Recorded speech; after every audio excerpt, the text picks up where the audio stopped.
Donc l'année dernière, c'était donc le 1700e anniversaire du concile de Nicée.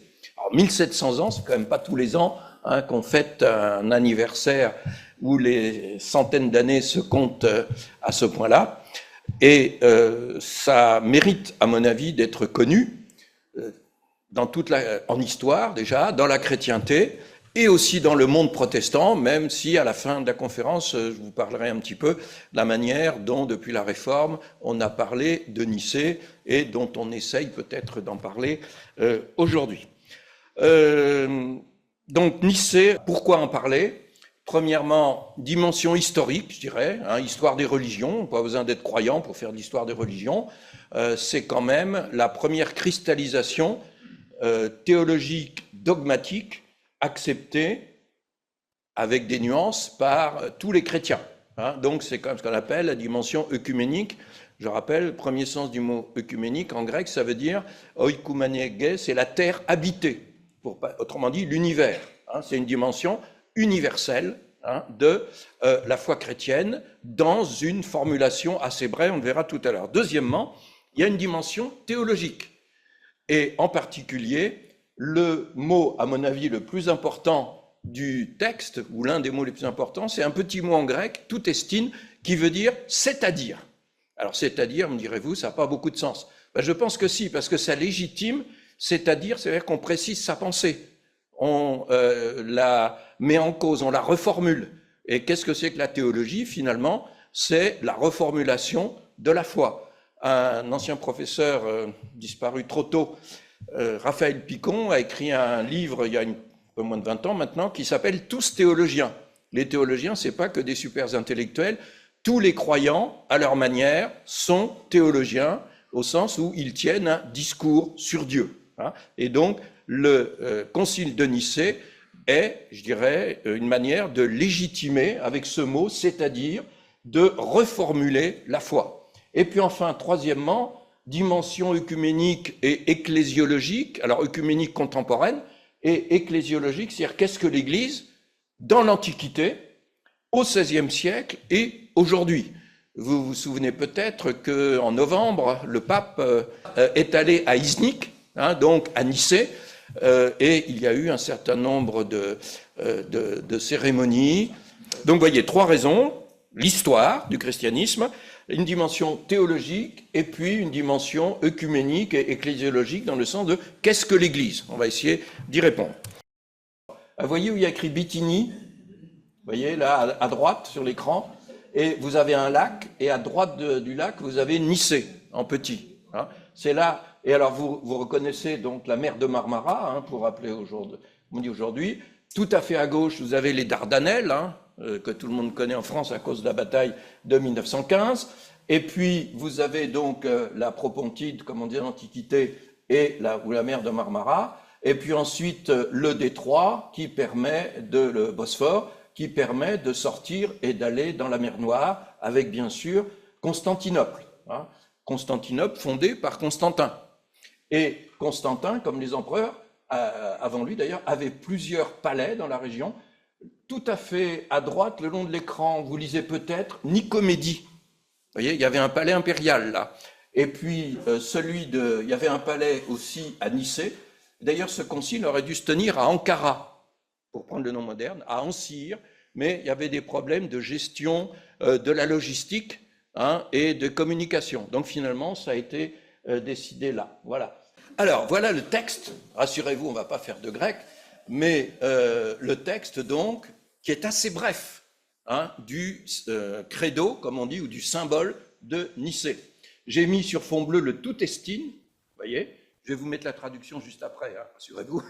Et puis, les deux mots qui feront couler beaucoup d'encre, beaucoup de salive, et puis peut-être parfois du sang, c'est à droite de tout estime, c'est ousia, on va y revenir, et puis deux lignes plus loin, homo-ousion, c'est-à-dire de la même substance. Vous savez que les catholiques ont changé il y a récemment le credo, on est passé de deux mêmes natures à consubstantiel. Voyez, ils sont revenus en arrière dans les années 60, quand les prières ont été traduites en français, avaient été choisies, donc deux mêmes natures. Et un certain nombre de théologiens, comme Henri de Lubac, etc., avaient protesté en disant le président Pompidou et moi, nous sommes de même nature, mais nous ne sommes pas consubstantiels.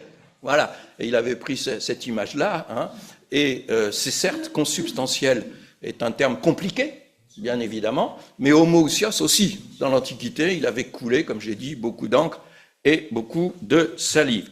Alors en français, nous croyons en un seul Dieu, Père Tout-Puissant, Créateur de tous les êtres visibles et invisibles, Dieu le Père, et en un seul Seigneur, Jésus-Christ, Fils de Dieu. Alors le mot Seigneur, il ne faut jamais oublier que dans le judaïsme, le Kyrios, c'est Yahvé, c'est le Dieu. Donc vous voyez, on est déjà dans une approche trinitaire, hein, même si nous, on est habitués à ça. Fils de Dieu, engendré du Père, unique engendré. Alors engendré, nous on ne distingue pas trop, mais engendré, c'est une manière de dire que le Fils est à la fois à égalité avec le Père et est, sorti du Père. Mais on est à échelle de l'éternité. Il ne faut pas imaginer, Dieu n'est pas dans le temps fondamentalement. Dieu est éternel, c'est à peu près admis par beaucoup de gens, n'est-ce pas? Donc cet engendrement du Fils est un engendrement qui se déroule à l'échelle de l'éternité. Donc vous voyez à quelle altitude on doit penser ces choses-là. Honnêtement, c'est très complexe. Rassurez-vous, je ne vais pas aller trop dans ce sens-là. Parce que derrière le Concile de Nicée, il y a la philosophie, et la philosophie de l'Antiquité, qui est évidemment fort différente de la nôtre. Voilà.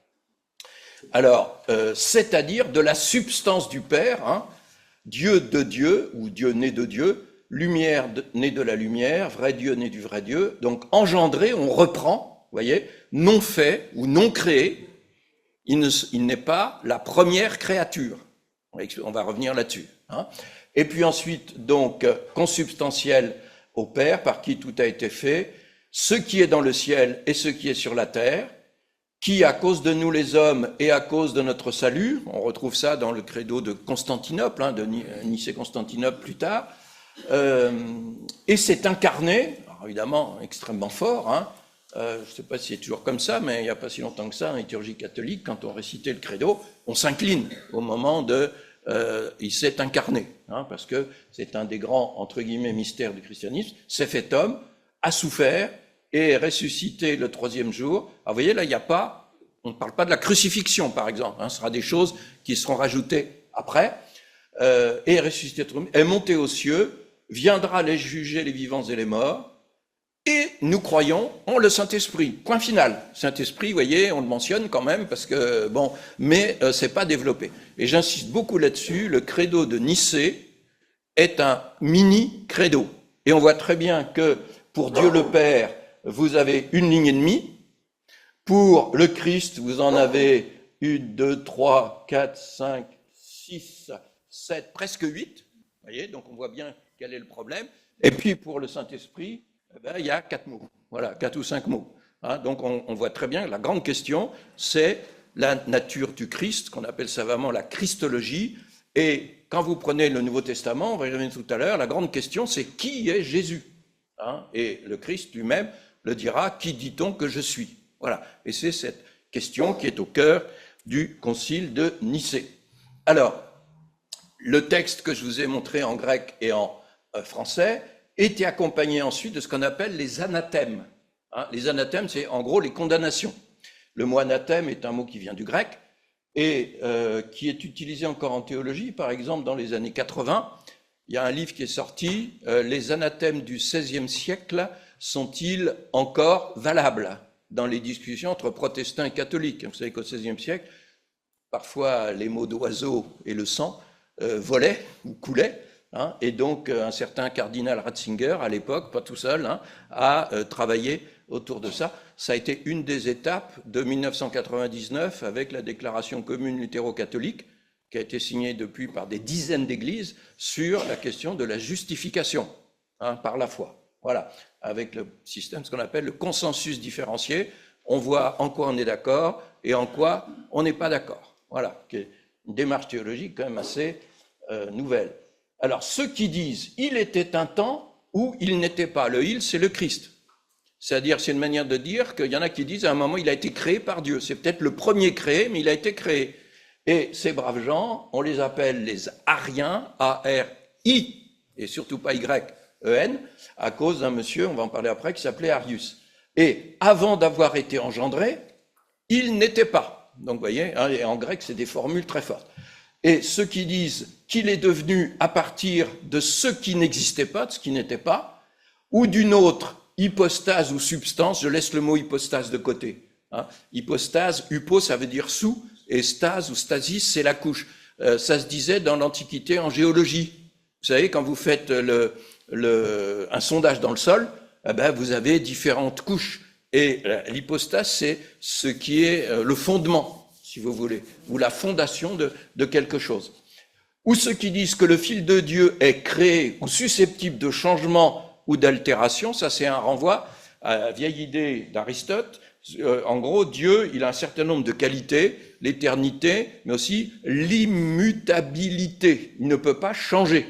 Alors, si vous dites que c'est un Dieu en trois personnes et que le Fils a été engendré, sans rentrer dans savoir ce que veut dire cet engendrement, ça veut dire que Dieu est capable de changement. Et c'est une des grandes différences, à mon avis, entre Aristote et d'autres. Et Dieu, dans l'Ancien Testament et même dans le Nouveau, parfois il change d'avis. Hein. Il voulait exterminer toute la race humaine. Il y a un monsieur qui s'appelle Noé, apparemment, qui l'a fait changer d'avis, et on pourrait trouver d'autres exemples comme ça. Hein. Et l'idée dans tout le christianisme a souvent été influencée par la pensée aristotélicienne, qui est une pensée fixiste, si vous voulez, alors que la pensée platonicienne, elle, est beaucoup plus dynamique. Et encore une fois, c'est un peu caricatural, hein, ce que je dis, mais c'est quand même assez vrai. Et donc, cela, l'Église universelle, alors en grec catholique, hein, qui veut dire universelle, et apostolique, c'est-à-dire venue des apôtres, les anathématise, c'est-à-dire considère qu'ils ne viennent pas, ne font pas partie des croyants.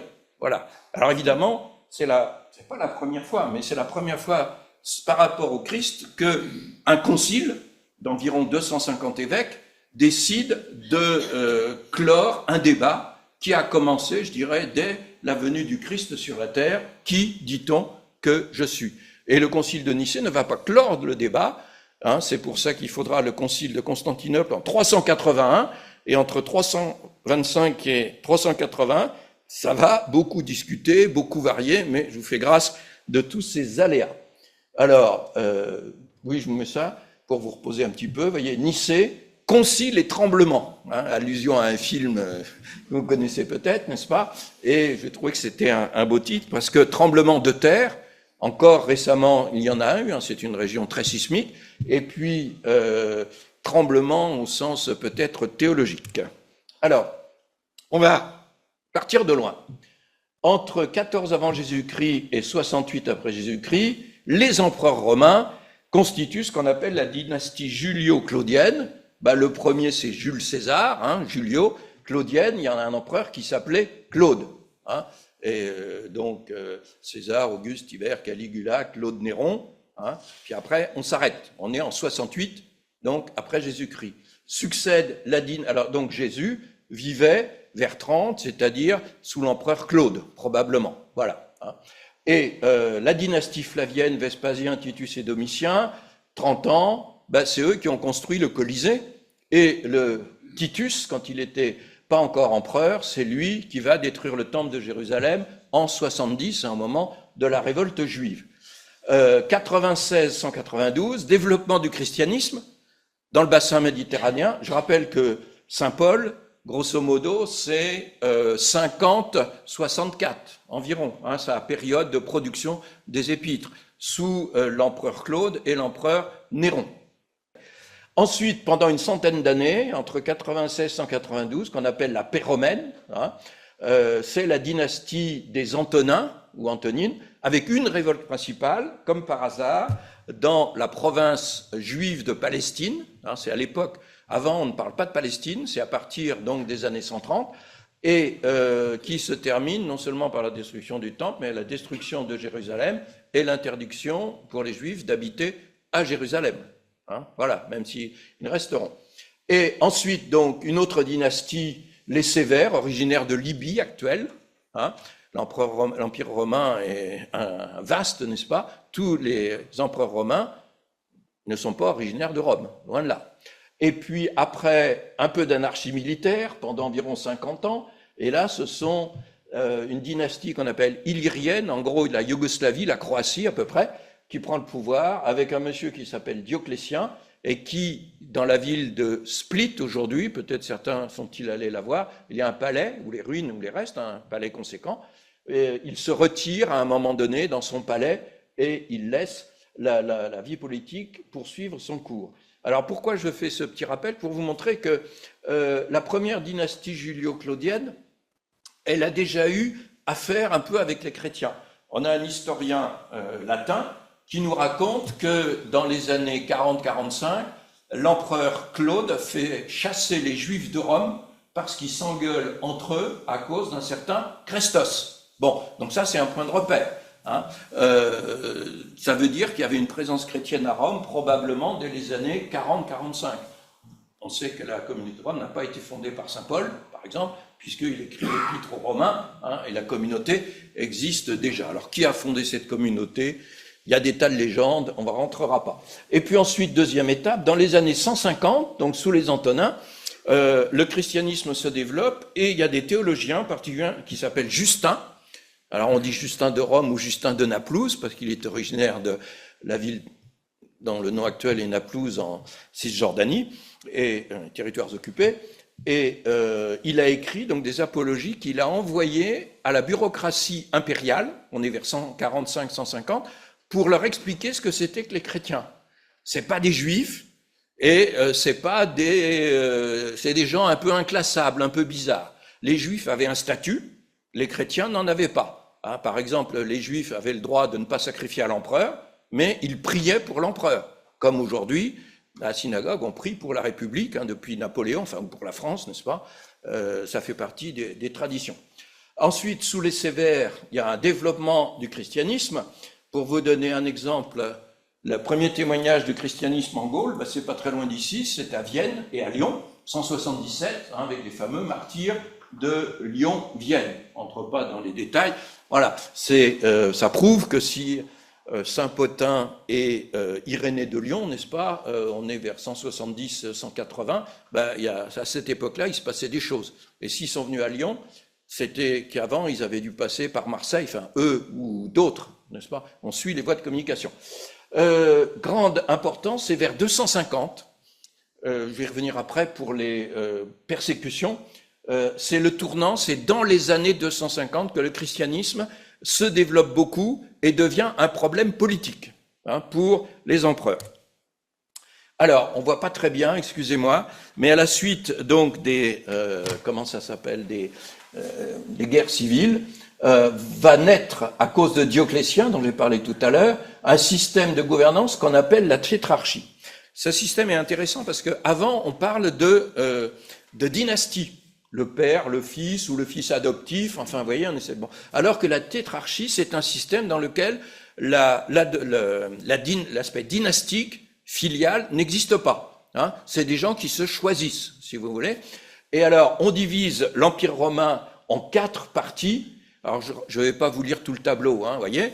Et pour le rendre gouvernable. Vous imaginez quand même gouverner depuis le Tigre, l'Euphrate, pardon, jusqu'en Écosse, hein, et depuis le Maroc jusqu'en Arménie quand même. Hein. Donc ça fait quand même des populations et des territoires à administrer. Donc on va se créer ce système Dioclétien. Il y en a peut-être parmi vous qui ont eu la chance d'aller à Venise, et vous avez donc cette statue qui a été volée par les croisés en 204 lors du sac de Constantinople ou Byzance, comme on voudra, et qui montre les 4 tétrarques, hein, c'est-à-dire il y en a 2 qui sont chefs, on les appelle les Augustes, et 2 qui sont sous-chefs, n'est-ce pas, on les appelle les Césars. Et je vais vous montrer une carte, chacun a la responsabilité d'une partie de l'Empire. Voilà, hein, responsabilité totale, hein, politique, militaire, administrative, économique aussi.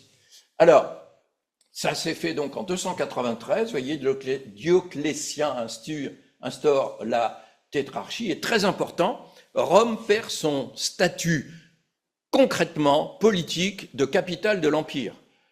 elle reste le cœur de l'Empire, la ville fondatrice de l'Empire, mais c'est d'autres villes qui vont, donc Constantinople bien sûr, et on va voir après d'autres, qui vont être extrêmement importantes. Pourquoi? Parce que Rome est loin des frontières. Et voici donc une carte. Alors, vous avez donc, vous voyez, les 4 parties, la Gaule et la Bretagne, au sens romain du terme, l'Espagne, l'Italie et l'Afrique du Nord et une partie de la Libye qu'on appelle la Tripolitaine, qui est administrée, donc c'est les 2 provinces, entre guillemets, les 2 parties occidentales, puis ensuite la Grèce au sens très large, en ajoutant la Yougoslavie actuelle, la Bulgarie, etc., et puis l'Orient, c'est-à-dire la Cyrénaïque en Libye actuelle, l'Égypte, et puis la province romaine de Palestine, les provinces turques et la Syrie. Voilà, c'est un système qui fonctionne évidemment si tout le monde s'entend bien.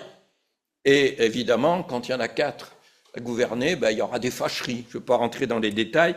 Et le premier, donc à l'origine, Dioclétien, le premier gouverne l'Orient à Nicomédie. Vous vous souvenez sur la carte, pas très loin tout à l'heure de Nicée, au sud de la mer de Marmara. Et le second, donc l'Auguste et le César, gouvernent l'Italie et l'Afrique, capitale Milan. Et ça, c'est pas très connu. À partir du 4e, 5e siècle, Milan est une capitale impériale. Ça aura des répercussions, par exemple, dans l'histoire des évêques. Vous avez peut-être entendu parler d'un monsieur qui s'appelait Ambroise de Milan. Et un jour, il va interdire à un empereur romain de rentrer dans son église. Parce que l'empereur romain était, peu importe lequel, il avait massacré quelques populations, n'est-ce pas? Et le brave Ambroise avait dit non, c'est pas possible. L'empereur était chrétien, bien évidemment, et donc, où se disait-elle, c'est pas possible. Alors, les adjoints, donc, il y en a un qui s'appellera Constance Chlore, et gouverne l'Espagne, la Bretagne et la Gaule, capitale Trèves. Je ne sais pas s'il y en a parmi vous qui sont allés à Trèves, en Allemagne, Trier. Vous avez une basilique. Alors, une basilique chez les Romains, ça n'est pas une église. Une basilique, c'est un bâtiment public. Un tribunal, à Rome, sur le forum romain, vous avez les basiliques, ce sont des locaux essentiellement judiciaires. Et qui dit judiciaire dit pouvoir. Donc à Trèves, la basilique montre bien qu'elle était une capitale dans l'Empire romain. Et puis, vous avez aussi une autre capitale moins connue, Sirmium, donc dans la Serbie actuelle.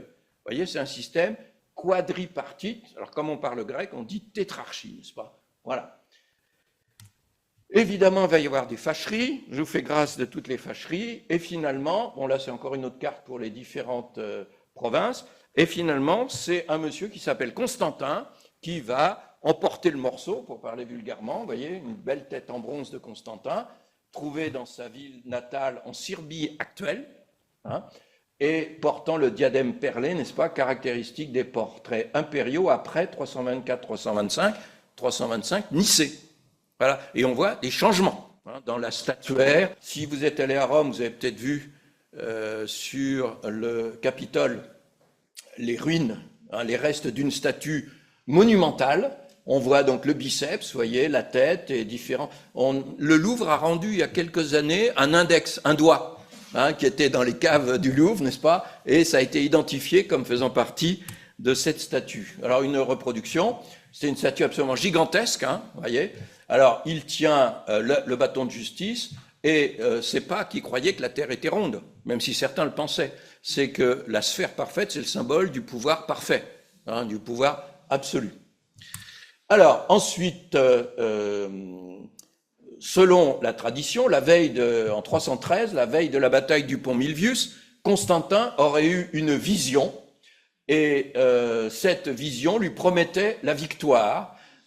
Alors ça, c'est une des chambres de Raphaël au Vatican, donc on est au XVIe siècle, vous voyez, c'est une réinterprétation. Vous voyez à droite le pape, qui n'a rien à voir avec un pape romain, parce que ça n'existe pas, tout simplement, en 313, il y a un évêque de Rome, mais il n'y a pas de pape, Et alors, ce qui est intéressant, c'est ça. C'est ce qu'il y a dans le ciel. À gauche, vous voyez, des angelots qui portent une croix, et puis à droite, donc, une inscription en grec. N'oubliez pas que l'Empire romain est gréco-romain à l'époque, depuis Jules César, voilà, et Auguste était un mauvais helléniste, mais au concile de Nicée, on va parler ou latin ou grec. Constantin était un pas très bon orateur en grec, mais il le comprenait et il était capable de le parler.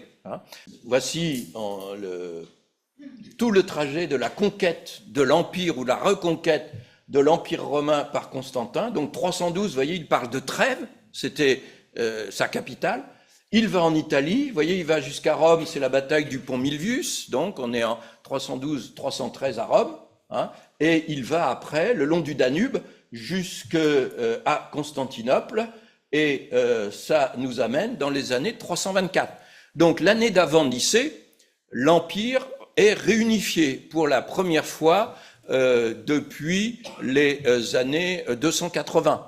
Et Constantin est un personnage assez complexe. Par exemple, en 313, après sa victoire, il fait frapper des monnaies où on le voit au premier plan, avec son diadème, et derrière, vous voyez une statue d'un dieu soleil, en latin sol invictus, c'est-à-dire le soleil invaincu, qui était une religion orientale qui existait depuis une bonne centaine d'années à Rome, et semble-t-il, Constantin, avant la bataille et la vision du pont Milvius, était un fidèle de cette religion qui n'est pas très très connue. On a des textes qui nous disent, mais la doctrine qu'il y a derrière, on n'en sait pas grand-chose. Mais enfin, un dieu soleil, ça existe dans beaucoup de cultures.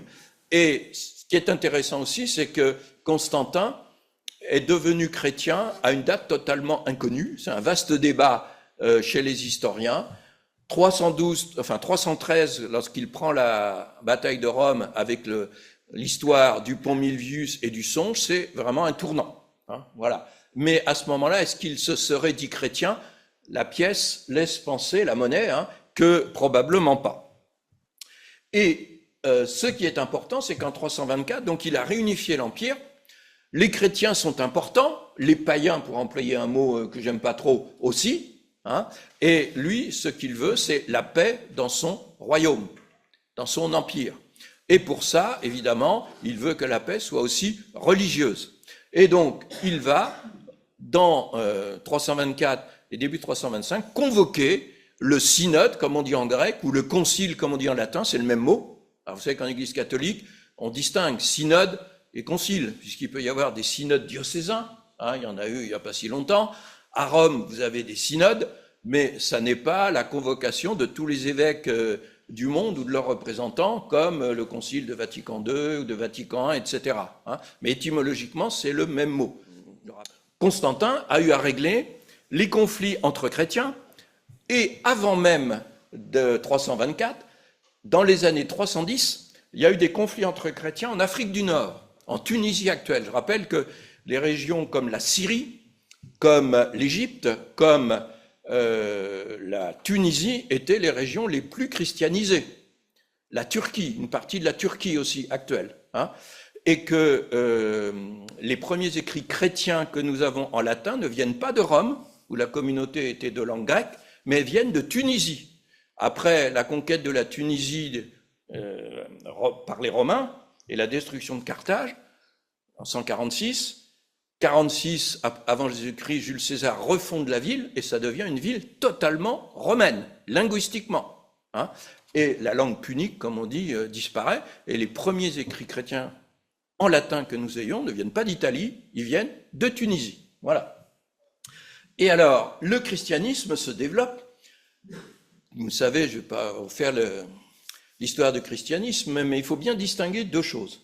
Les persécutions locales, localisées, avant 250, par exemple celle de Lyon, que nous raconte Eusèbe de Césarée dans un de ses livres, je ne sais pas si je l'ai là, et livre 5, et c'est une persécution locale.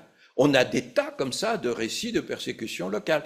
Paul, quand il fait ses vadrouilles, il a des ennuis dans telle et telle ville, mais ça n'est pas une persécution généralisée. À Éphèse, les bijoutiers qui gagnaient beaucoup d'argent à vendre des petites statues de la Diane des Éphésiens, n'est-ce pas? Eh bien, ils sont pas contents parce qu'il vient leur casser la baraque.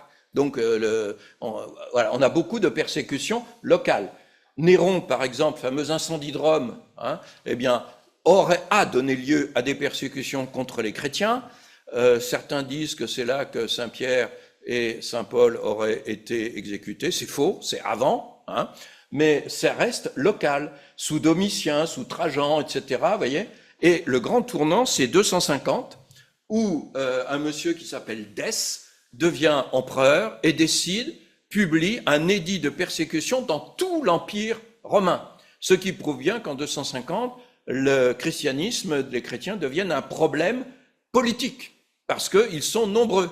Quand c'est quelques micro-communautés, hein, comme à Corinthe, par exemple, si vous prenez les épîtres aux Corinthiens, il y avait probablement trois petites communautés à Corinthe, hein, dans chaque port et puis dans la ville, dans les deux ports de chaque côté de l'isthme. Voilà. On a une persécution qui dure 2 ans, qui est extrêmement violente.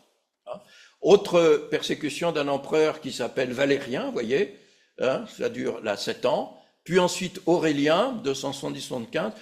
Si vous êtes allé à Rome, sud de Rome, il y a la muraille d'Aurélien. Hein, il reste des endroits. Et puis Dioclétien, hein, celui qui va créer la tétrarchie, va être le pire des persécuteurs autour de 300. Hein, un petit peu avant, un petit peu après. Et donc, évidemment, ça prouve qu'il y a un certain dynamisme et une certaine présence chrétienne. Et puis, pendant 15 ans, il va y avoir ce qu'on appelle la petite paix de l'Église. Pendant 15 ans, un empereur qui s'appelle Galien, avec d'autres, bon, vous voyez, publie un édit. J'ai ordonné que soit répandue dans le monde entier la bienfaisance de mes dons, afin qu'on évacue les lieux de culte qui avaient été occupés pendant les persécutions, détruits ou déformés, et que par la suite vous puissiez profiter de l'ordonnance de mon rescrit, de ma loi, si vous voulez, sans que personne ne vous inquiète. Il y a une forme de liberté religieuse des chrétiens, et qui est impériale. Hein, ça, c'est extrêmement important. Ce qui peut être récupéré par vous dans la mesure du possible a déjà été accordé par moi depuis longtemps. Ça veut dire quoi, ce qui peut être récupéré? Quand on arrivait dans une église, qu'est-ce qu'on essayait? La police, qu'est-ce qu'elle essayait de prendre? Premièrement, les écrits, la Bible. Deuxièmement, les vases sacrés. Hein, et l'argent aussi, bien évidemment. Voyez, donc, on prenait tout ça. Et alors, vous aviez des gens qu'on appelait les traditores. En bon français, ça veut dire les livreurs. C'est-à-dire qui acceptaient de livrer la Bible ou de livrer les vases, hein, pour la scène, ou les coupes pour la scène, ou de livrer aussi l'argent. Voilà. Et problème dans les églises, c'est que quand les persécutions s'arrêtaient, il y avait ceux qui n'avaient absolument pas collaboré en aucune manière. Bon, j'allais dire les saints, hein, au sens de l'époque. Évidemment, ces gens-là, pour certains, étaient, comment dire, très amochés. Je ne parle même pas de ceux qui sont morts. Hein, et quand les églises se reconstituaient, eh bien, ils pointaient un peu ceux qui avaient été, comment dire, les collaborateurs. Alors, comment les réintégrer? Comment se réconcilier? Donc, c'est compliqué. Il y a toujours des extrémistes, voyez. Or, la position des évêques, la plupart du temps, c'était d'accepter de réintégrer les gens à condition qu'ils fassent, j'allais dire amende honorable, c'est pas le France, mais qu'ils fassent pénitence. Et alors, quand on lit les textes, on est toujours frappé par la différence entre les pénitences qui sont dans les codes, vous voyez, très sévères. Par exemple, vous ne pouvez plus assister à la messe, hein, vous devez partir avant la liturgie de la parole ou avant la liturgie de la scène. Et vous en êtes privé pendant 10 ans. Et on rigole pas. Hein. Et puis on s'aperçoit dans les textes qu'en fait, loin de durer 10 ans, selon le comportement des gens, leur évolution, etc., l'évêque avait le pouvoir de les réintégrer dans la communauté, ce qui évidemment faisait des mécontents. Hein, ça c'est sûr. Et donc en Afrique du Nord, en Tunisie, à partir des années 310-313, bien, il y a les meilleurs, entre guillemets, qui disent « mais qu'est-ce que c'est que ça? Il a livré la Bible, il a livré, etc. » En latin, on les appelle les lapsi, c'est-à-dire ceux qui ont glissé. Vous connaissez tous le mot lapsus, n'est-ce pas? Hein, eh bien, ça a été une querelle absolument terrible. Et il va y avoir 2 camps. L'un autour d'un évêque qui s'appelle Donat, qui est un extrémiste. En plus, il y a des questions politiques et sociales sur lesquelles je n'ai pas le temps de venir. Et l'empereur donc voit donc en Tunisie actuelle, et un peu, ça déborde sur l'Algérie actuelle, des communautés extrêmement divisées, mais ça va évidemment jusqu'à des bagarres, des batailles, et tout ce qui va avec, et des conflits théologiques. Et donc le but de Constantin, il vient de réunifier l'Empire, il ne veut pas avoir d'ennui avec des querelles religieuses. Alors, en 311, c'est une date qui est, comment dire, discutée, Constantin, avec son adjoint, Galère, moi, Constantin Auguste, ainsi que moi, Licinius Auguste, réunis heureusement à Milan, une des capitales de l'Empire, pour discuter de tous les problèmes relatifs à la sécurité et aux biens publics. Hein, c'est comme aujourd'hui, on dit trouble à l'ordre public, n'est-ce pas, toujours un peu comme ça. Nous avons cru devoir régler en tout premier lieu, entre autres dispositions de nature à assurer, selon nous, le bien de la majorité, celles sur lesquelles repose le respect de la divinité. C'est-à-dire donner aux chrétiens comme à tous la liberté et la possibilité de suivre la religion de leur choix. Vous voyez, c'est un petit peu avant donc la victoire de Constantin à Rome, afin que tout ce qu'il y a de divin au céleste séjour, vous voyez, il y a écrit divin, c'est-à-dire que c'est un divin diffus, si j'ose dire. Hein, on n'est pas dans un texte de théologien, vous voyez, puisse être bienveillant et propice à nous-mêmes et à tous ceux qui se trouvent. C'est-à-dire, en gros, si je suis gentil avec les gens, eh bien, les dieux seront gentils avec moi. Voilà, hein, ça a une vision tout à fait politique derrière cela. Ça ne signifie absolument pas que Constantin est chrétien. En 337, donc, il déclenche un conflit avec l'empire sassanide de Chapour. Les Sassanides, c'est les Perses, et la Perse, c'est l'Iran. On va faire allusion à l'actualité, vous voyez, mais bon. Hein. Et il meurt subitement près de Nicomédie, peu importe. Il est baptisé sur son lit de mort. Ça, c'est intéressant, parce que normalement, à cette époque-là, dans l'immense majorité des communautés chrétiennes, si on a un rôle politique ou militaire, on n'est baptisé qu'à la fin de sa vie. Pourquoi? Parce qu'un chrétien ne doit pas faire couler le sang. Hein. Et donc, on se fait baptiser sur son lit de mort. Et le paradoxe, c'est que la personne qui va baptiser Constantin était un de ses, je dirais pas ennemis, mais contradicteurs au concile de Nicée en 325. Tout ça pour vous dire que le concile de Nicée, c'est très important, mais ce n'est pas la fin de la question christologique. Voilà, j'y reviendrai juste après. Et alors, à sa mort, vous voyez, les empereurs romains avaient des titres à rallonge, hein, donc il est imperator, Caesar, on comprend, Flavius, Valerius, Aurelius, je ne rentre pas dans les détails, Constantinus, et alors vous avez en latin Pius, pieux, Félix, heureux, heureux ça veut dire protégé par les dieux, hein, le bonheur vient des dieux, Invictus, invaincu, bah oui, il a tout gagné, et puis Augustus, étymologiquement, ça veut dire celui qui, par son pouvoir, augmente la paix civile. C'est ça, un Auguste, c'est augmenté. Hein, c'est pas simplement un nom ou un prénom. Et donc la grande question, c'est Constantin était-il chrétien? On pense que oui, mais quand l'est-il devenu? Je dirais quelque part entre 313 et 337. Voilà. Et donc ça, c'est un grand débat. Dieu seul sonde, comme vous savez, les reins et les cœurs. Alors ça, c'est aussi au Vatican, vous voyez, le baptême de Constantin, ça n'a pas dû se passer comme ça, n'est-ce pas? Mais bon, c'est...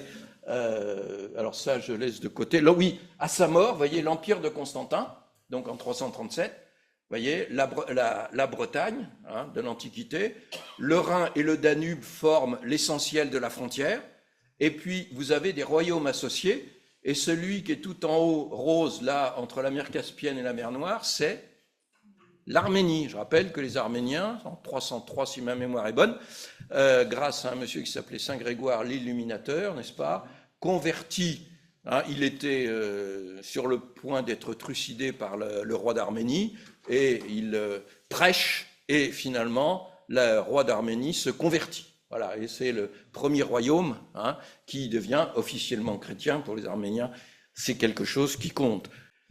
Pourquoi, donc après cet arrière-plan historique, vous voyez, même si j'épale un petit peu, pourquoi le concile de Nicée?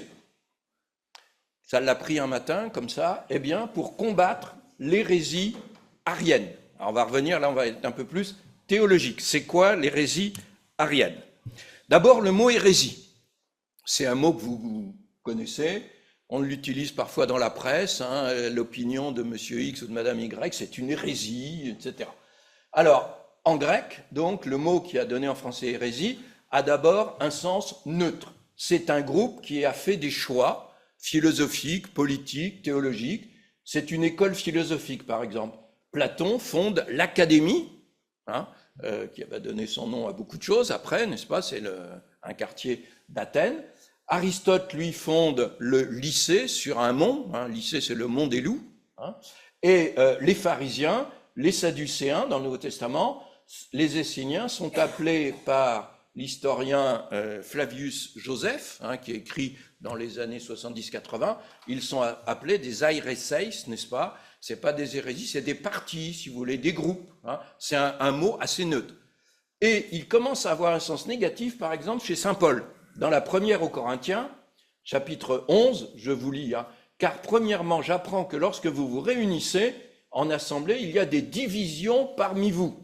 Et je le crois en partie. C'est des schismata, ça va donner le mot schisme. Alors, au verset suivant, car il faut même qu'il y ait des aireseis, des sectes. Alors ça, c'est les traductions du 19e siècle. Sectes au sens neutre, hein, c'est-à-dire des groupes, des partis, parmi vous, afin que ceux qui sont approuvés, qui sont corrects, soient manifestés parmi vous. Ça, vous savez, au début de la première aux Corinthiens, saint Paul dit, quoi, il y a des divisions parmi vous. Il y en a qui disent, moi je suis de Paul, moi je suis d'Apollos, moi je suis de Pierre, et moi je suis de Christ. Ce qui pose d'ailleurs un problème, parce qu'on n'a pas de trace de la présence de Pierre à Corinthe, mais enfin, il y a quand même ce passage-là. Et que dit saint Paul? Les partis n'ont aucun sens. Hein. Est-ce que c'est le Christ qui vous a apporté le salut, ou est-ce que c'est Paul, Pierre, non pas Jacques, mais Apollos, ou etc. Hein. Et vous avez dans cette première épître tout un chapitre dans lequel, au début, là, les deux, on peut dire jusqu'au chapitre 4, dans lequel il dit vous ne devez pas recréer dans l'Église les partis, les aireseis, comme il y en a dans la société. Il doit y avoir une unité, et seul le Christ est le garant de l'unité, tout simplement. Voilà. Et d'ailleurs, ça ne veut pas dire qu'il n'y aura pas des courants, comme on dirait aujourd'hui. Hein. Apollos, par exemple, était assez proche de saint Paul, même s'il était extrêmement différent. Donc, vous voyez, le mot hérésie, c'est un mot qu'on trouve déjà dans le Nouveau Testament. Alors, des hérésies, on peut en trouver dès le IIe siècle. Par exemple, les montanistes, hein, c'est un peu loin. Alors ça, c'est, pour employer une comparaison d'aujourd'hui, c'est des ultra-charismatiques. Et en plus, il y a un monsieur qui s'appelle Montan, et puis il a deux prophétesses avec lui, vous voyez. Donc on est dans l'ultra-charismatisme. Je ne rentre pas dans les détails, ce serait trop long. Et on est dans les années 200 après Jésus-Christ, 200-250. Alors, autre hérésie, le marcionisme, un monsieur qui s'appelle Marcion, qui venait du Pont, d'ailleurs. Le Pont, c'est à côté de la Bithynie. Hein. Et alors, lui, il considère que l'Ancien Testament s'est acheté à la poubelle, parce que c'est le vieux Dieu, c'est l'éternelle histoire. Le Dieu de l'Ancien Testament, il est violent, il est méchant, il cautionne les guerres, voire le début de Josué. Enfin bon, il a à peu près tous les défauts de la terre. Et puis, Marcion considère que même dans le Nouveau Testament, il y a des choses à trier. Par exemple, il ne garde que l'évangile de Luc, que certaines épîtres de Paul, enfin voilà. Et évidemment, dès les années, les premières traces, comment dire, de canonisation, comme on dit, des Écritures, hein, c'est-à-dire des constitutions du Nouveau Testament qu'on est, c'est chez Irénée de Lyon, dans les années 180, 190, avec des choses qui nous surprennent. Pourquoi n'y a-t-il que 4 évangiles? Eh bien, parce qu'il y a 4 points cardinaux. Vous voyez, donc pour nous aujourd'hui, c'est quand même à la fois irréfutable et on ne voit pas le rapport entre les évangiles et les points cardinaux. Et dans la pensée ancienne, ça veut dire qu'on ne se repère qu'à partir de 4 points cardinaux. Donc, voilà, et il y a toute une justification. Et en fait, la canonisation du Nouveau Testament ne sera, dans les grandes lignes, effectuée que dans les années 390. Hein, voilà, on n'a pas parlé de ça. Donc il y avait des discussions. Parce que c'est tout le problème de la relation entre l'Ancien et le Nouveau Testament, etc. Et Marcion, lui, il avait fait des choix. Hein, et puisqu'il avait fait des choix, aireseis en grec, eh ben, on l'a qualifié d'hérétique, tout simplement. Alors, je ne rentre pas dans les détails parce que c'est compliqué. Alors, aussi très important, à partir du IIe siècle, vous avez ce qu'on appelle le gnosticisme. Domaine à la fois très complexe et très simple. Qu'est-ce que c'est que les gnostiques? C'est des gens qui ont lu Platon, beaucoup lu Platon, et qui veulent platoniser le christianisme. C'est-à-dire toute la philosophie des idées, vous savez, toute la philosophie de la construction d'un monde, aérien. Hein. Ils lisent le Nouveau Testament grâce à Platon. Le grand problème, évidemment, c'est que ça ne colle pas complètement. Et si vous lisez Irénée de Lyon, par exemple, quand il écrit son grand livre qu'on traduit maladroitement contre les hérésies, le vrai titre, c'est Contre le gnosticisme et ceux qui le défendent, etc. Et il va, dans les livres, les 3 premiers livres, va nous raconter en détail tout ce que ces gens pensent. Et c'est une de nos sources. Alors le problème, évidemment, c'est qu'il n'est pas objectif, bien sûr, puisqu'il les combat. Mais c'est une grande source d'information. Et donc, les gnostiques, par exemple, pour certains d'entre eux, parce qu'il n'y a pas de doctrine unique, hein, certains vont considérer que le corps n'existe pas, ça n'est pas important. Alors il y a 2 conséquences. Soit vous avez l'ascétisme, hein, le plus total, soit au contraire, vous avez tout ce qui est corporel ne compte pas, eh bien ma foi, la porte est ouverte à beaucoup de choses et à tout. Vous avez les 2 tendances. Hein, voilà. Et évidemment, dans le christianisme, il y a une dimension ascétique, mais qui n'est pas l'ascétisme, plutôt d'austérité ou de contrôle, ou de ne sais pas, mais qui n'est pas l'ascétisme, et certainement pas le laisser aller. Voilà. Et puis, au IIIe siècle, vous allez avoir se développer en Perse, en Iran actuel, le manichéisme, hein, je ne rentre pas dans les détails, mais qui est une construction religieuse dans laquelle on considère que l'éternité du monde est marquée par le combat entre le Dieu du bien et le Dieu du mal, et que ce combat est infini, éternel, c'est la structure même du monde. Ce n'est pas ce que nous dit le Nouveau Testament, ni même l'Ancien. Hein. Dieu a créé le monde, certes il y a la chute, mais il y a la restauration finale confère Apocalypse ou les Apocalypses du Nouveau Testament. Et le manichéisme est une tendance de l'esprit humain qu'on retrouve non seulement chez les fameux cathares, n'est-ce pas, du côté de Montségur et ailleurs, mais on peut trouver ça sous une autre forme dans des discours philosophiques, si vous voulez. Voilà. Alors, vous voyez tout ce qu'on appelle les hérésies. Il faut bien comprendre que le monde méditerranéen, entre, disons, la naissance du Christ et jusqu'au 5e siècle, 6e siècle, c'est un bouillonnement religieux et philosophique comme on en a très peu vu.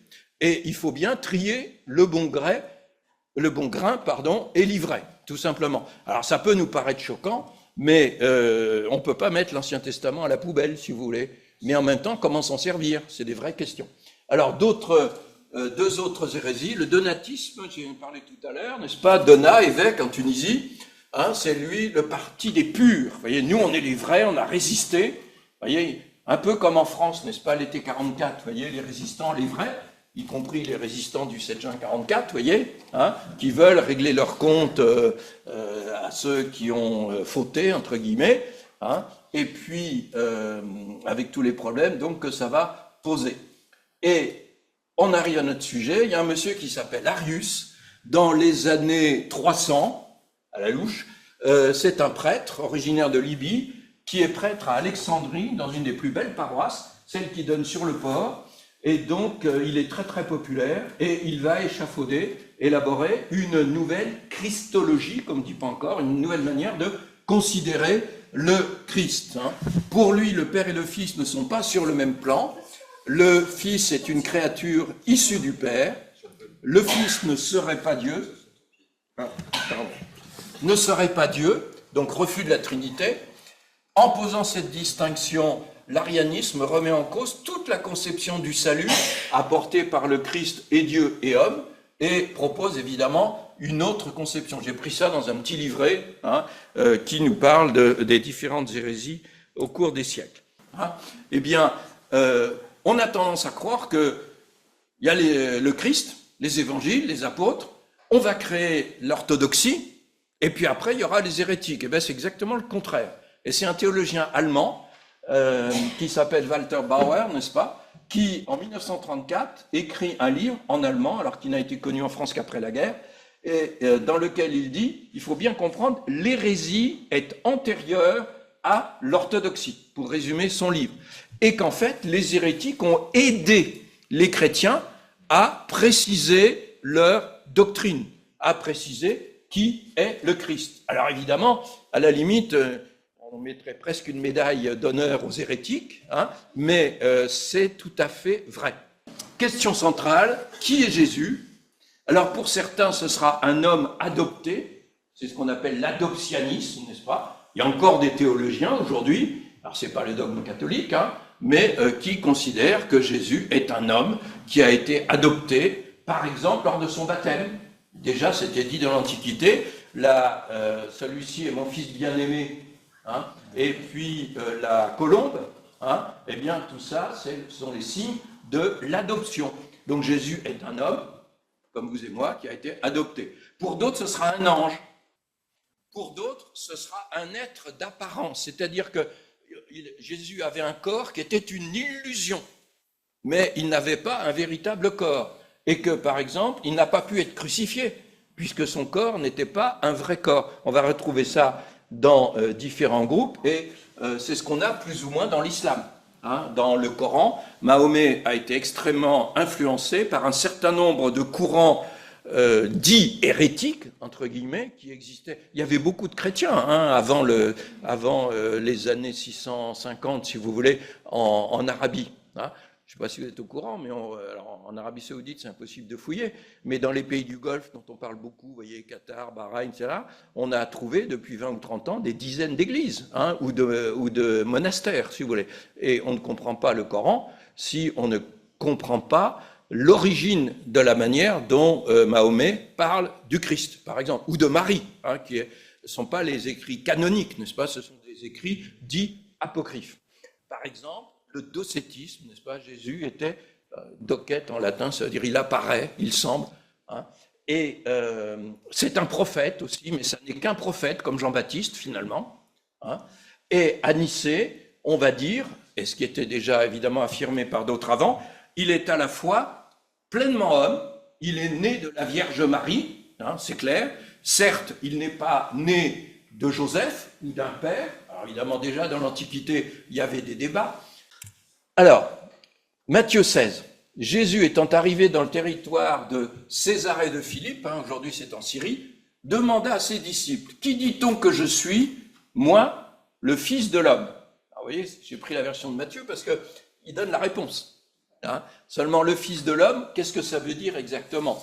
Les apôtres, je ne suis pas certain qu'ils aient compris, ils répondirent, les uns disent que tu es Jean-Baptiste, un prophète, qu'on a vu tout à l'heure, et les autres, Élie, ressuscité en quelque sorte, hein, une sorte donc d'ectoplasme, de fantôme, d'Élie, voyez, on croyait aux êtres comme ça hein, à cette époque-là, les autres, Jérémie ou l'un des prophètes. Et vous, leur dit-il, qui dites-vous que je suis? C'est-à-dire, pas les autres, vous, toi, personnellement. Simon-Pierre répondit, tu es le Christ, le Fils du Dieu vivant. Ah, et ça, on trouve ça dans les autres synoptiques, n'est-ce pas? Mais c'est un des fondements des Écritures, reste après à l'interpréter.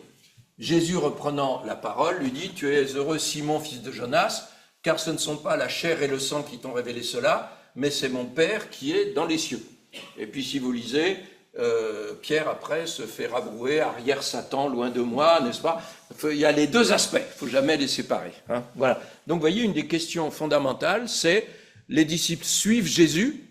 Après tout, suivre un gourou, ça s'est toujours fait. Hein, bon, mais entre suivre quelqu'un et savoir qui il est vraiment. Et ça, c'est le cœur de la pensée et de la religion chrétienne. Hein, qui est le Christ, qui est Jésus. Eh bien, Arius, donc, le pieux ascète, prêtre d'Alexandrie, était ce qu'on appelle un subordinationniste. Ça veut dire que Jésus est subordonné à son Père. Comme disaient les Guignols au temps jadis, c'est un sous-dieu. Vous voyez, il y avait Dieu et sous-dieu, hein, je crois, dans les Guignols à une époque, n'est-ce pas? C'est un Dieu de second rang, de deuxième niveau, donc moins bien que le premier. Il est en conflit avec son évêque d'Alexandrie, Et en même temps, cet homme était un très bon, comment dire, communicant. Il a écrit des chansons. Et les dockers du port d'Alexandrie discutaient sur le port pour savoir quelle était la nature du fils et celle du père et la nature de leur relation. Et on a les textes de ces chansons.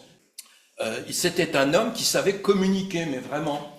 Et il est viré par son évêque, ça se passe très très mal, mais il est tellement populaire qu'on décide en 324 de réunir un concile à Antioche, donc plus en Égypte, parce qu'il avait des appuis dans tout le bassin oriental de la Méditerranée, et ce synode d'Antioche va aboutir à la convocation du synode de Nicée, tout simplement, parce que ça dépasse encore les régions et on veut faire vraiment un synode œcuménique, n'est-ce pas? Alors j'ai mis cette photo qui est une partie de, comment ça s'appelle, derrière, vous voyez, il y a un cercle et tout autour, vous avez les évêques, et on voit le pauvre Arius, n'est-ce pas, à gauche. Dans l'inscription, vous avez Arios, n'est-ce pas, qui se prend la tête, n'est-ce pas, parce que il va prendre des coups pas physiques, n'est-ce pas, mais il est un peu sur le flanc. Alors, quelques phrases d'Arius. Alors, Arius, on a très peu de textes de lui, parce que souvent les textes des hérétiques étaient détruits dans l'Antiquité. Alors, on a un texte qui s'appelle la Thalie, T-H-A-L-I-E, comme l'une des 9 muses. Vous avez aussi des lettres qu'on a, qui sont authentiques, et puis on a des fragments qu'on trouve chez ceux qui n'étaient pas d'accord avec lui. Vous voyez, alors voilà. Et donc juste Dieu n'a ni égal, ni semblable, ni conglorieux, alors c'est une traduction littérale, c'est-à-dire qui a la même gloire que lui, lui, il est seul. Et ce Dieu-là, évidemment, c'est le Dieu Père. Voilà. Le sans commencement a fait de son Fils le commencement. Vous voyez, le sans commencement, le grand Dieu, si vous voulez, a fait de sous Dieu le commencement, c'est-à-dire qu'il rentre dans l'histoire, dans la chronologie, dans la temporalité. Et il se base là-dessus sur Proverbe 8, 22, dans lequel la sagesse dit « Dieu m'a créé ». La Sophia, dans le texte grec, dit « Dieu m'a créé ». Et c'était, évidemment, c'est un des textes bibliques qui a été le plus interprété. Qu'est-ce que c'est que cette sagesse ? Est-ce que le Christ, sagesse de Dieu, on trouve ça dans le Nouveau Testament, voyez. Autre chose, le Père est étranger au Fils par sa substance. Ils ne sont pas de la même substance. Parce qu'il est sans commencement, parce que le Père est sans commencement. Le Père n'étant pas dans la temporalité, dans la chronologie, dans l'histoire, eh bien, le Père, donc, n'a pas la même substance, la même nature que le Fils. Alors que le Fils n'existait pas, Dieu, le Père, était. Voyez ? Et le Fils qui n'était pas a existé par la volonté paternelle. C'est la volonté du Père qui a fait la créature du Fils. Sous l'influence des stoïciens, par exemple, certains pères de l'Église vont dire la raison est très importante chez l'être humain, et c'est pas faux, et le Christ, c'est le logos, comme on dit en grec, c'est pas seulement la raison de Dieu, donc le logos de l'homme et le logos de Dieu communiquent, ce qui n'est pas complètement faux, mais nous pouvons connaître complètement la divinité. Or, c'est pas, me semble-t-il, ce que dit le Nouveau Testament. Et puis, il n'est pas éternel, c'est le Christ Jésus, ni co-éternel, ni co-inengendré avec le Père. Vous voyez, c'est des formulations un peu compliquées. Voilà. Et alors, les textes bibliques débattus, le prologue de Jean, les 14 premiers versets, Proverbe 8, 22, dont je parlais tout à l'heure, « Le Seigneur m'a produite comme le commencement de sa voix, avant ses œuvres du temps jadis. Je suis investi depuis toujours, depuis le commencement, depuis l'origine de la terre. » Alors, vous voyez, le Seigneur m'a produite et je suis investi depuis toujours, depuis le commencement. C'est un peu complexe, il faut essayer d'équilibrer tout ça. Et je vous ai pas mis les autres, n'est-ce pas? J'ai été mis au monde quand il n'y avait pas d'abîme, pas de source chargée d'eau. Manière de dire, j'ai été créé avant la création. Voilà. Et ça a été énormément débattu, Jean 14, 28, car le Père est plus grand que moi. Alors s'il est plus grand, c'est parce qu'il a été créé après. Voyez. Et donc ces versets-là, qui sont des versets complexes, vont être énormément interprétés. Et puis au début de l'épître de Paul aux Colossiens, ce qu'on appelle l'hymne aux Colossiens, le Fils est l'image de Dieu que nul ne voit, le premier-né de toute création. Alors évidemment, ça paraît contradictoire avec la Trinité, et le Fils consubstantiel et coéternel. Alors je vous fais grâce de toutes les interprétations, mais vous voyez qu'il y a matière à réfléchir et à penser. Et c'est pour ça, j'en reviens au symbole de Nicée. Nous croyons en un seul Dieu, Père Tout-Puissant, Créateur de tous les êtres visibles et invisibles. Ça, je dirais, un Dieu créateur, comme ça, être visible et invisible. Nous, je ne sais pas trop ce que c'est pour nous, les êtres invisibles, mais dans l'Antiquité, prenez chez saint Paul, il est clair qu'il y a existence d'êtres célestes. Ça peut être les anges, ça peut être autre chose encore. Si vous lisez dans le chapitre Romains 8, si ma mémoire est bonne, vous avez des lumières là-dessus. Donc, et un seul Seigneur, Jésus-Christ, Fils de Dieu, engendré du Père, engendré pour bien montrer que son existence, il la tire du Père, mais ça n'est pas une existence au sens courant du terme, si vous voulez. Alors, en plus, il y a des querelles en grec, parce qu'il y a deux mots très très proches, le verbe genestai et le verbe genaomai, qui vont être traduits différemment. Et parfois, dans les manuscrits, il y a des confusions. Je vous fais grâce encore de tout ça. Dieu né de Dieu, donc lumière de la lumière, vrai Dieu né du vrai Dieu, engendré non fait, voyez, ça paraît contradictoire avec Proverbe 8, etc. Lumière de lumière, vrai Dieu du vrai Dieu, engendré non fait, consubstantiel, c'est-à-dire fait du même bois, si vous voulez, que le Père, par qui tout a été fait. Et c'est là où on interprète, vous savez, quand vous lisez Genèse 1 et 2, Dieu crée par sa parole. Dieu dit et il se passe quelque chose. Eh bien, les pères de l'Église, et à mon sens le Nouveau Testament, interprètent la parole comme le Christ, ni plus ni moins. L'Esprit de Dieu planait sur les eaux, c'est le Saint-Esprit. Et donc on peut lire les 2 premiers chapitres de la Genèse comme une préfiguration de ce qu'on va appeler la Trinité au 4e, 5e siècle. Alors, donc, engendré, c'est une manière de dire que le Fils est produit du Père, mais en même temps de toute éternité. Et là, ça dépasse l'esprit humain, n'est-ce pas ? C'est une manière de dire qu'il n'est pas créé. Alors, consubstantiel, par lui tout a été fait, etc. Qui, à cause de ça, c'est très important, qui, à cause de nous les hommes, et à cause de notre salut, est descendu, sous-entendu du ciel. Ça, c'est saint Paul, épître aux Philippiens, chapitre 2, versets 5 à 11, vous pouvez relire ce texte ce soir avant de vous endormir, 6 versets, c'est pas beaucoup. Vous avez le Christ, n'est-ce pas, qui descend jusqu'à la croix avant de remonter jusqu'à son Père. Et c'est un des textes clés du Nouveau Testament pour savoir, répondre à la question qui est le Christ. Alors, c'est incarné, s'est fait homme, a souffert et est ressuscité. Vous voyez, la croix n'est pas mentionnée explicitement.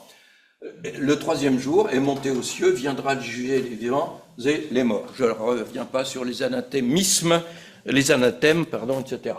Alors, comment se passe le concile ?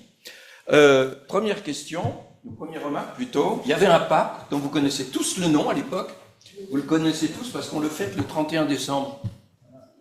Sylvestre. Saint-Sylvestre, n'est-ce pas ? Tout le monde connaît la soirée de la Saint-Sylvestre. C'était un pape, il n'a pas osé se déplacer. Alors, certains disent, il était vieux, ce qui n'est pas complètement faux. Mais visiblement, ce synode, ce concile, pour lui, n'était peut-être pas aussi important que ce qu'on en a fait après. Donc, il envoie 2 prêtres, voyez, et puis Constantin avait une sorte de conseiller religieux, un espagnol qui s'appelait Osius de Cordoue. Il y a différentes orthographes, parfois on met un H au début, en fait, ça c'est pareil. Et c'est lui, en fait, qui va être le pivot, le pilier, voyez, du concile de Nicée. Alors Osius, donc, était un évêque qui a été poursuivi à l'époque de la persécution de Dioclétien. C'est à lui qu'on doit le terme de homoousios en grec, c'est-à-dire de consubstantiel, n'est-ce pas ? Et après la mort de Constantin, son fils est revenu en arrière et était lui-même arien. hein, et entre 325 et on va dire 380, parfois les empereurs sont ariens, donc quand on est évêque, il vaut mieux être arien. Parfois, ils ne le sont pas, et donc pendant plus de 50 ans, on va avoir des discussions à n'en plus finir. Alors, homoousios, ça a fait couler beaucoup d'encre. Pourquoi? Parce que les premiers à avoir utilisé ce mot, c'est des gens qui ont été déclarés après hérétiques. Vous voyez? Mais c'est pas parce que. Donc, on prend un mot qui a déjà une charge négative, mais on va le redéfinir. On va le redéfinir. Vous voyez? Et donc, ça a donné lieu à des disputes à n'en plus finir. Et en plus, à la fin de sa vie, il a signé une formule de foi arienne, voyez, parce que tous ces braves gens évoluaient. Hein, et en même temps, j'ai parlé d'un autre personnage qui s'appelait Athanase d'Alexandrie, qui est le grand homme du concile de Nicée, et surtout après. Athanase était le conseiller numéro 1 de l'évêque Alexandre d'Alexandrie.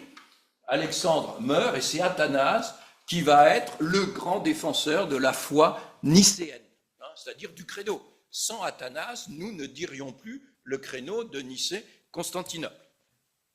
Alors, un absent de marque, comme je vous ai dit, l'évêque de Rome, ça c'est une icône, je ne sais plus de quelle époque, n'est-ce pas? On voit un évêque en train de parler, Athanase, et vous avez, je ne peux pas vraiment vous montrer, à droite de l'autel, si vous voulez, qui est central, vous avez un monsieur en robe rouge, hein, c'est l'empereur ou son conseiller. Et puis à gauche, n'est-ce pas, c'est les évêques et sans doute Ossius, hein, qui est représenté. Et vous avez le cercle, n'est-ce pas? Et vous voyez des scribes qui prennent note. Je vais y revenir là-dessus. Alors, donc Sylvestre, je n'y reviens pas, juste une petite illustration. Athanase, dont je vous parlais, n'est-ce pas, né près d'Alexandrie, dans une famille païenne, il se convertit, c'est un homme avec une culture encyclopédique. Il devient donc le secrétaire et le successeur d'Alexandre. Il est présent à Nicée, comme adjoint de son évêque, mène le combat contre Arius. Et alors, selon les époques, quand les empereurs deviennent ariens, eh bien, on l'envoie en exil. Il a été exilé 5 fois, voyez, parfois à Trèves. Vous vous souvenez, j'ai parlé de la capitale en Allemagne. Hein, ça prouve bien quand même qu'il y avait des communications. Hein, on n'a pas attendu. Il va être parfois obligé de se cacher dans le désert. Bon, en Égypte, ça relativement. Et il va publier énormément de textes, et en particulier ce texte-là, qui est un livre qui n'existe pas. Je vous explique pourquoi. Ça s'appelle Athanase d'Alexandrie sur les décrets du concile de Nicée. Vous avez vu tout à l'heure, il y avait un scribe. Or, nous n'avons aucun document au sens propre qui montre ce qui s'est dit ou passé à Nicée. Nous n'avons que des témoignages d'après Nicée. Par exemple, Athanase, dont on est certain qu'il y a participé, il a écrit beaucoup de choses qui ont été publiées par Sources chrétiennes là, récemment en un volume, et le directeur de Sources chrétiennes, Guillaume Badi, quand il a présenté ça, il a dit « ce livre n'existe pas ». N'est-ce pas? Pourquoi? Parce que Athanase n'a jamais écrit ça. C'est une anthologie hein, d'un certain nombre de textes. Voilà. Et il a écrit beaucoup de textes. J'en ai mis 4 là. Hein. C'est l'un des plus grands pères de l'Église et en particulier sur cette réflexion à la fois théologique et philosophique sur la Trinité, qu'on n'appelle pas encore à cette époque-là la Trinité. Alors, bon, Athanase sur une icône de Bulgarie. Deuxième chantier, fixation de la date de Pâques. Alors, quand a-t-elle eu lieu? Vous savez que dans le judaïsme, c'est le 14 ou le 15 de Nisan, voilà, du mois. Bon, problème, équivalence de calendrier. Et puis Jésus, il célèbre la Pâque le jeudi saint. C'est ce qui est dit. Et il est crucifié le vendredi, on est d'accord, et s'il a été crucifié le vendredi, c'est que ce n'était pas le jour de la Pâque, parce qu'on n'exécute pas le jour de la Pâque.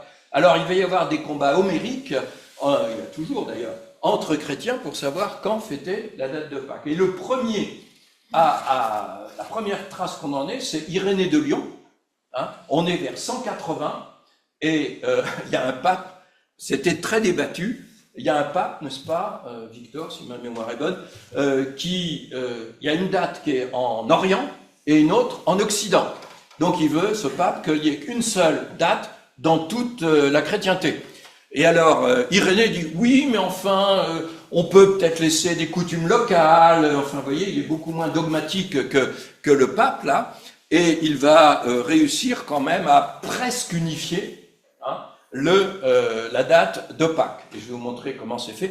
Si vous avez un peu de mémoire, vous savez peut-être que c'était il y a, je sais plus, 3-4 ans, le pape François a nommé Irénée de Lyon docteur de l'Église.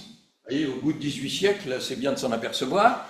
Et j'ai appris par quelqu'un qui faisait partie de la commission de l'évêché de Lyon, qui proposait ça au Vatican. Comme vous savez, le Vatican, faut une bureaucratie assez lourde. Et ce qui a empêché Irénée d'être nommé docteur de l'Église, c'est que premièrement, il y a des traditions qui disent qu'il aurait été martyr. Donc martyr et docteur de l'Église, ça faisait un peu beaucoup. Je ne caricature pas, comme ça. Et puis, il y avait une autre raison que j'ai oubliée. Et Irénée a été nommé donc par le pape François docteur de l'unité. Pourquoi? Parce qu'il a été le premier à proposer une solution pour une date de Pâques unique. Voyez. Mais en 325, donc entre 180 et 325, le débat n'était pas clos. Et vous savez qu'encore aujourd'hui, les orthodoxes ne célèbrent pas la Pâques le même jour que nous, sauf de temps en temps, hasard du calendrier, en 2025, n'est-ce pas? C'était le même jour. Et si on parle un peu d'œcuménisme, n'est-ce pas? C'est à souligner. Alors, la question pastorale, c'est la date de Pâques.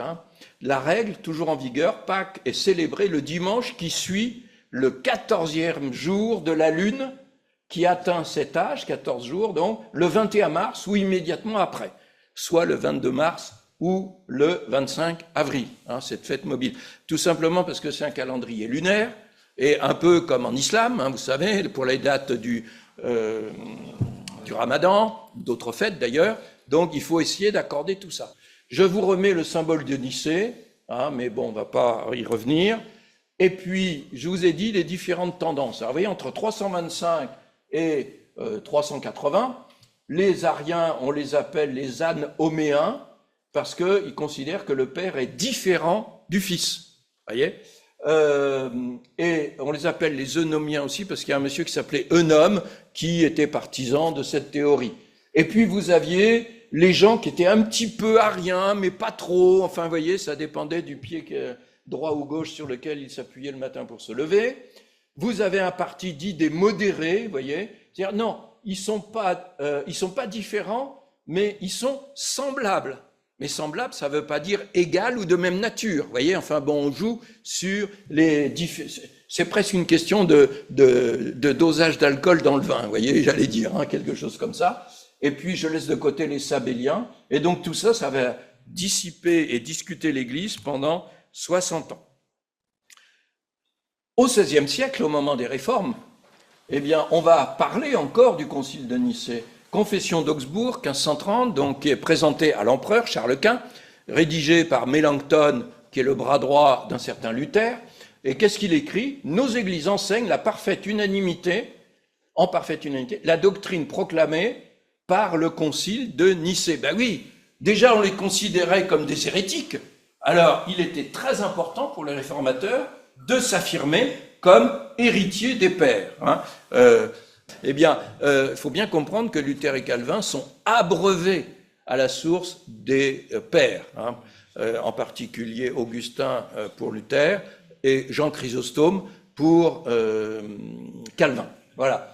Alors, il définit, vous voyez, à savoir qu'il y a un seul être divin qui est appelé, qui est réellement Dieu. Pourtant, il y a en lui trois personnes également puissantes et éternelles, Dieu le Père, Dieu le Fils, Dieu le Saint-Esprit, tous les trois en un seul être divin, éternel, indivisible, infini, tout-puissant, infiniment sage et bon, créateur et conservateur de toutes choses visibles et invisibles. Et vous retrouvez évidemment des formules de Nicée. Ça, c'est très important pour les réformateurs.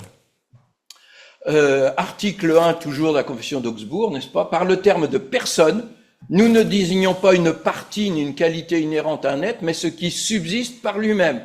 C'est-à-dire, les trois personnes sont en communion et en même temps ont une sorte d'autonomie ou de différence. C'est ainsi que les pères de l'Église ont entendu ce terme. Vous savez, entre 100 après Jésus-Christ et 1517, Luther, il s'est passé quand même des choses. Et tout n'est pas à jeter. Lui-même, Luther, ne jetait absolument pas tout. Et j'insiste là-dessus, vous voyez, la confession d'Augsbourg est une manière de se rattacher à l'Église. Toujours dans la confession d'Augsbourg, nous rejetons donc toutes les hérésies, contraires à cet article. Nous condamnons les manichéens, qui ont statué de Dieu un bon et un mauvais, les valentiniens, c'est des gnostiques, on retrouve ce que j'ai dit au début, les ariens, les eunomiens, c'est la même chose, les mahométans, c'est assez croustillant de voir qu'on mettait ça. Pierre-Olivier Léchaud, professeur d'histoire moderne à Paris, la faculté de théologie protestante, a écrit un livre sur les relations au XVIe siècle entre islam et réforme, qui sont assez complexes. Nous condamnons aussi les samosathéniens, un monsieur qui s'appelait Paul de Samosate, je ne rentre pas dans les détails, qui n'admettent qu'une seule personne, vous savez, c'est ce qu'on entend ça aujourd'hui parfois, en fait, Père, Fils et Esprit, tout ça, c'est du langage, n'est-ce pas? Il n'y a qu'un seul Dieu unique. Eh bien, ils n'admettent qu'une seule personne, et qui, en usant de sophismes impies et subtils, prétendent que le Verbe et le Saint-Esprit ne sont pas des personnes distinctes, mais que le Verbe signifie une parole ou une voix, et que le Saint-Esprit ne serait autre chose qu'un mouvement produit dans les créatures. Vous avez ça chez certains théologiens depuis le XVIIIe siècle, dans différents courants ou mouvements du protestantisme. Pourquoi s'intéresser aux hérésies de l'Antiquité? Parce que c'est les mêmes que celles d'aujourd'hui. Alors, sauf qu'aujourd'hui, souvent, elles sont admises. Elles sont formulées évidemment différemment. Mais les problèmes théologiques restent les mêmes. Et les réponses, quelles qu'elles soient, restent les mêmes. On va passer des luthériens aux réformés. 1559-1571, la confession de foi dite de La Rochelle.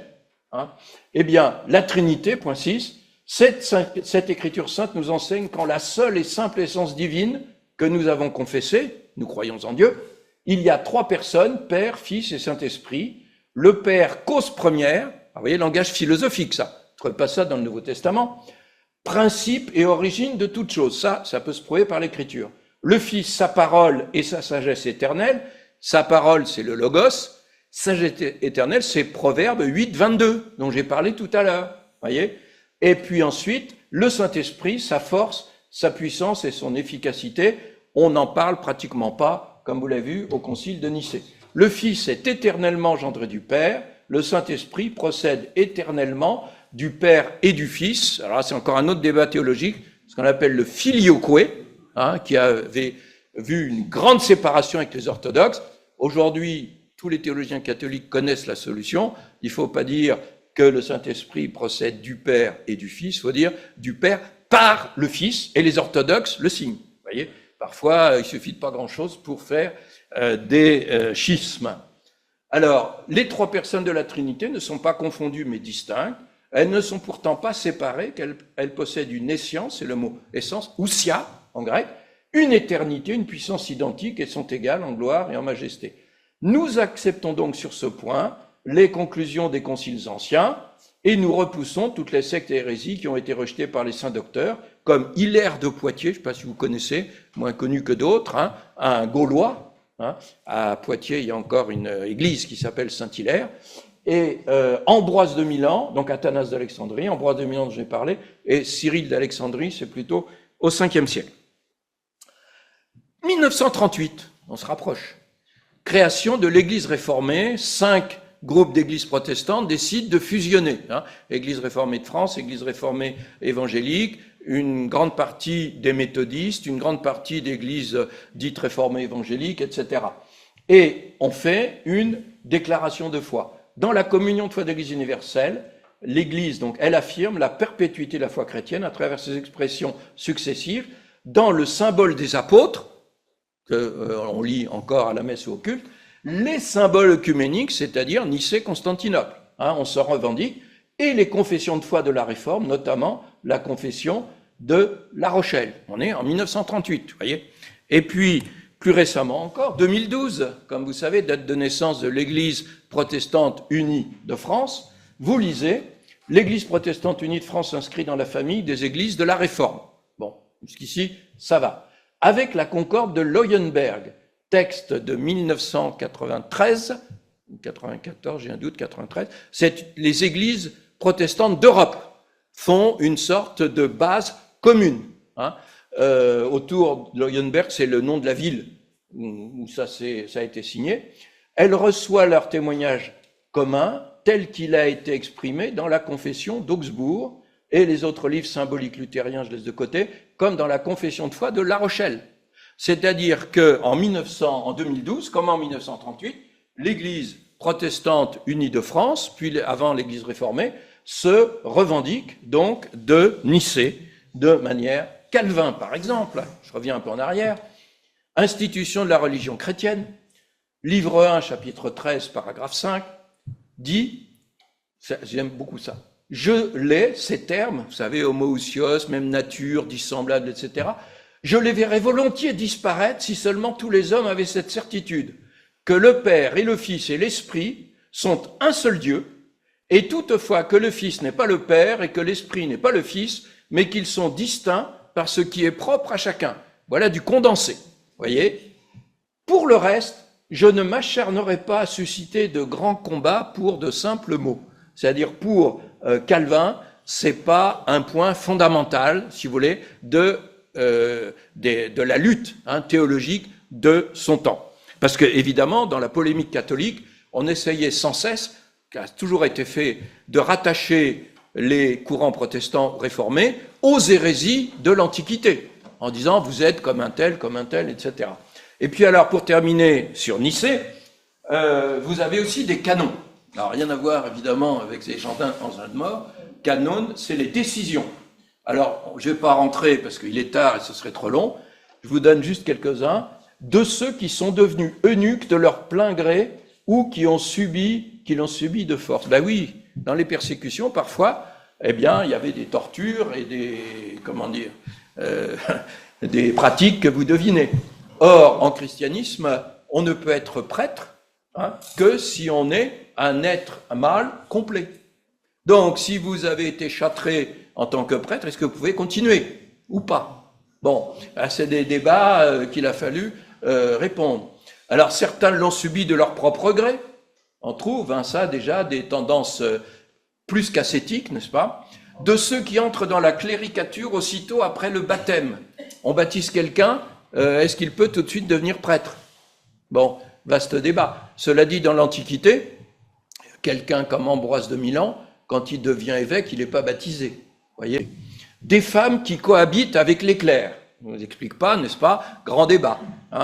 Par combien d'évêques un évêque est élu? Ah oui, comment nommer les évêques?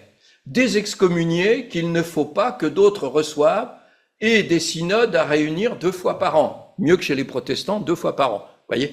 Autrement dit, vous aviez parfois quelqu'un qui était excommunié d'un diocèse. Eh bien, il y a des petits malins qui allaient dans le diocèse d'à côté. Et est-ce qu'il faut les accepter? Bon, et il y a des gens qui jouaient là-dessus, je ne rentre pas dans les détails.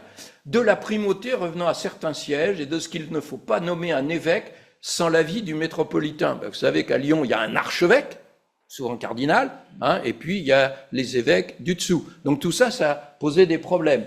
Alors, de l'évêque de Jérusalem, de ceux 8 qui se disent cathares au sens de pur, ah oui, eux, ils ont été parfaits, n'est-ce pas? De ceux qui sont promus au sacerdoce sans enquête, parfois il y avait des surprises, n'est-ce pas? De ceux qui ont renié leur foi pendant la persécution, puis furent admis à la cléricature. Et les prêtres qui avaient renié leur foi, est-ce qu'ils pouvaient continuer à être prêtres? C'est un peu, alors dans les synodes protestants aujourd'hui, on ne discute pas que de ça, mais c'est un peu la vie interne de l'Église, si vous voulez. Là, on n'est pas dans la haute théologie. Et il y en a encore 10 autres, voyez. Et il y a des choses assez étonnantes, par exemple, chapitre 20, qu'il ne faut pas plier le genou au jour de dimanche et au temps de Pentecôte. Dans les rituels, n'est-ce pas? Il ne faut pas s'agenouiller ce jour-là. Bon, pourquoi? Peu importe. Voyez, 14, des catéchumènes qui ont failli, c'est-à-dire qui ont renoncé à leur foi. Qu'est-ce qu'on en fait? Voilà, vous avez des tas de... C'est un petit peu assez amusant. 13, voyez, de ceux qui demandent d'être reçus dans le sein de l'Église à l'heure de leur mort. Bon, je veux bien être chrétien, mais pas trop. Donc j'attendrai le dernier moment, voyez. Et ça, c'est des choses qu'on voit encore aujourd'hui. un papyrus parmi les plus anciens, du 5e siècle, n'est-ce pas, du symbole de Nicée, trouvé en Égypte, donc à Oxyrhynchus, et qui est aujourd'hui à Oxford. Alors vous voyez, c'est assez émouvant parce que en Égypte, il fait quand même relativement sec, comme vous savez, et c'est là où on peut trouver des comment ça s'appelle, des papyrus. Alors, c'est pas fini. Et pour vous montrer, en vert, vous avez les parties de l'Empire romain, après Constantin, qui vont être nicéennes, c'est-à-dire essentiellement l'Orient. Mais en orange, vous avez les régions qui vont être ariennes, et en particulier les peuples dits barbares, les Goths, les Ostrogoths, les Visigoths. Voyez, et l'arianisme va se perpétuer jusqu'au VIe siècle, en Espagne par exemple, jusqu'à l'invasion arabo-musulmane. Voilà, il faut bien comprendre que Nicée n'est que la fixation, n'est qu'une étape dans la fixation, mais que ça va encore discuter pendant des siècles. Voilà, ce qui reste de Nicée, ce sera la fin, la fixation de la date de Pâques, l'élaboration du dogme, je mets des guillemets, de la Trinité, et la première étape du credo, donc du symbole de Nicée-Constantinople. Symbole, n'est-ce pas? Ça veut dire ce qui met ensemble ce qui fait tenir ensemble tous les éléments de la foi. Et alors, petite chose aussi amusante, le concile de Constantinople en 380, donc plus tard, affirme que l'évêque de Constantinople tient le premier rang après l'évêque de Rome. Vous voyez? Pourquoi? Parce que la vraie capitale de l'Empire, c'est Constantinople. Et le pape, comme nous disons, n'a plus qu'une primauté d'honneur, puisque Pierre et Paul ont été exécutés à Rome. Et il faut bien comprendre que le pape de Rome, jusqu'au 5e siècle, n'a qu'une primauté d'honneur, et que parfois, il y a un grand concile œcuménique, et il n'y va même pas, sans doute parce qu'il était perclus de rhumatisme. Voilà le texte grec, encore une fois. Le texte Alors oui, là j'ai souligné en jaune les choses qui ont été rajoutées à Nicée, à Constantinople. Vous voyez, par exemple, créateur du ciel et de la terre. Il n'y avait que créateur de toutes les choses. Né du Père avant tous les siècles, pour bien montrer qu'il en est avant le temps. Il est descendu des cieux. C'était pas dit à Nicée. Donc ensuite, il s'est incarné par le Saint-Esprit de la Vierge Marie. C'est l'éternelle question. Qu'est-ce que c'est que cette histoire de conception virginale?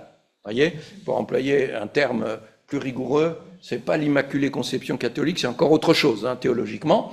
Donc on le dit, qui en outre a été crucifié pour nous sous Ponce Pilate. Il a crucifié Ponce Pilate, référence historique. Jésus est un personnage historique. Ça n'est pas un ange, ça n'est pas une illusion, un fantôme ou je ne sais pas quoi du genre.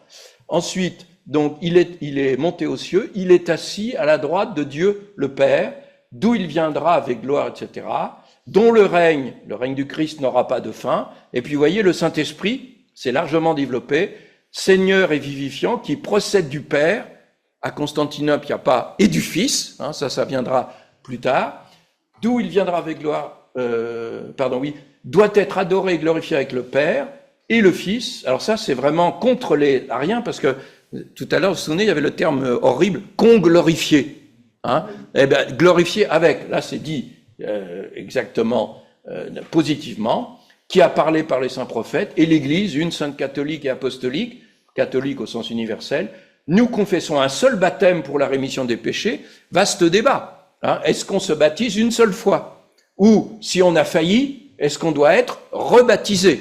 Et ça, le rebaptême, encore aujourd'hui, vous avez dans certaines communautés dites évangéliques ou charismatiques ou je sais pas quoi, on pratique le rebaptême. Bon, parce que on considère que le premier baptême, généralement dans l'enfance, n'est pas valable. Donc c'est toujours un seul baptême, mais lequel est le bon, si vous voulez, en gros. Et puis, pour la rémission des péchés, nous attendons la résurrection des morts et la vie du monde ou du siècle à venir, ainsi soit-il. Donc, vous voyez que Nicée, c'est un début, et qu'il faudra encore du temps. Et aujourd'hui, alors, ça c'est un schéma classique, n'est-ce pas, qu'on trouve soit sous forme de triangle comme ça. Le Père n'est pas le Fils. Le Père, Pater non est Spiritus Sanctus, le Père n'est pas l'Esprit Saint.